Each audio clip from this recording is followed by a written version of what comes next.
Every gardener knows the satisfaction of watching a bed of rich, dark compost fill a raised garden box, the smell of earth, the promise of growth.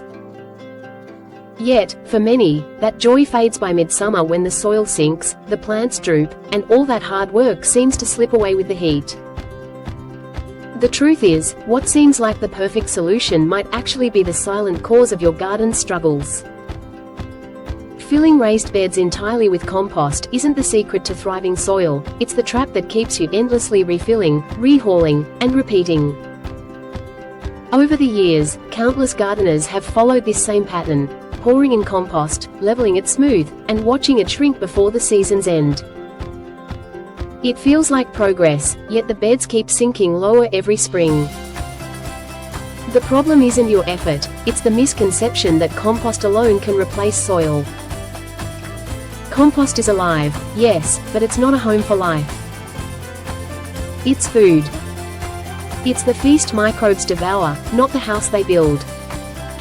And when that difference is misunderstood, your soil never has a chance to become stable or self-sustaining. Here's the quiet truth that experienced gardeners eventually discover: the richest, most fertile soil isn't made by adding more compost. It's made by slowing down and letting nature do what it's always done best.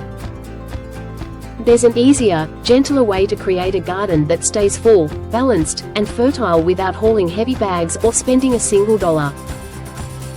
A way that uses the rhythm of autumn itself, a season of abundance, decay, and renewal, to prepare your beds for a spring that practically grows itself. This method works because it doesn't fight nature, it follows her. It's the same process forests use to turn fallen leaves into that soft, sweet-smelling humus under your boots. No plastic bags, no wheelbarrows, no exhaustion, just time, balance, and trust in the quiet work happening below the surface. When you fill your bed with compost alone, something invisible begins immediately. Microbes, hungry and full of energy, start breaking it down. As they feed, they release carbon dioxide and water vapor, and the bed begins to shrink.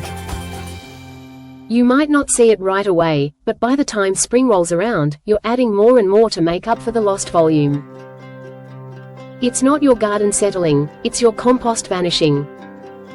Even worse, this constant refilling interrupts the natural ecosystem your soil is trying to build. Each new load of compost resets the microbial balance, forcing your garden's living network to start from scratch every year. That's why those lush green plants in early summer often fade by midsummer. The soil becomes unbalanced, too much nitrogen, too little carbon, leading to weak roots, stressed leaves, and stunted fruits. But there's a better way, one that's older than agriculture itself. Instead of filling your bed with finished compost, you build it like a layer cake, a perfect mix of carbon-rich browns and nitrogen-rich greens. Gardeners call it lasagna gardening, nature calls it balance. It starts with a clean slate. Remove old weeds or leftover summer plants, chop them small, and let them dry. Then give your soil a good drink. Moisture awakens the invisible workers waiting below: bacteria, fungi, and earthworms. They can't thrive in dryness. Now begin your layering. Start with a carbon base, shredded leaves, straw, dry stalks, even flattened cardboard. This gives your bed structure, space for air, and a framework for roots to breathe. Then add a layer of green material, fresh grass clippings, kitchen scraps, or chopped green plants. Keep a 2:1 ratio, 2 parts brown to 1 part green. This is where the magic begins. The browns feed the structure, the greens fuel the energy. Together, they form the perfect environment for life to flourish. To boost the process, sprinkle a thin handful of soil or finished compost between layers. Think of it as introducing experienced workers to a new job site. The microbes already know what to do. If you enjoy experimenting, add a small splash of natural activator, a teaspoon of lactic acid bacteria serum or fermented plant juice mixed with water, to jumpstart decomposition naturally. Once your layers are complete, top your bed with a thin coating of soil or compost. just enough to hold in moisture and keep things neat. Then, give it a deep soak. That water is what ties everything together. It allows microbes to move freely, interact, and multiply. Within weeks, an invisible transformation begins. As autumn deepens, the bed you built starts to come alive beneath the surface. Worms carve tunnels, fungi weave filaments, and bacteria break down each layer into rich, dark humus. By spring, you won't see layers anymore. You'll see, and feel, something different. The soil will be soft, spongy, and warm to the touch. It will smell sweet, like a forest after rain. It will breathe. This method doesn't just save effort, it saves nutrients. Traditional hot composting burns away many vital elements like nitrogen and sulfur. But cold, slow composting, the kind that happens inside your raised bed, preserves them. It's a quieter process, but one that builds lasting fertility instead of short bursts of growth. Each year you repeat this fall layering shortcut, your soil grows stronger, deeper, and more resilient. The carbon-rich base acts like a sponge, holding water during droughts and releasing it slowly when the days grow hot. The microbial community stabilizes, ensuring balance through every season. Soon, your beds stop sinking. They maintain their level, their structure, and their life. Winter is no enemy to this process, it's a helper.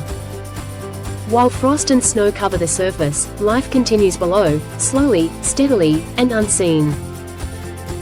Microbes never truly sleep. They just slow their pace, patiently preparing your soil for the explosion of life in spring. To protect that work, give your bed a gentle winter blanket.